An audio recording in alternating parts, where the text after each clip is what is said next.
Какво са децата? Децата са най-прякото и първо огледало. Те са най-голямото училище, което може да завърши всеки един човек. Стига да осъзнаеш, че това наистина е училище.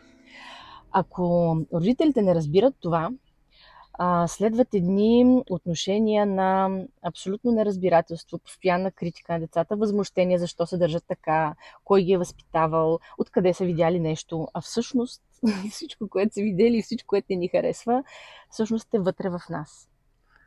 Ако ние не разбираме това, ще има едни, особено когато детето вече осъзнае, оформи характера си, почват едни много неприятни отношения и огромни сблъсъци между едни личности, които всъщност не са си помогнали, не са се разбрали каквато е тяхната роля. Какво става, когато разберем, че това нещо стои в нас и тръгнем да го променяме?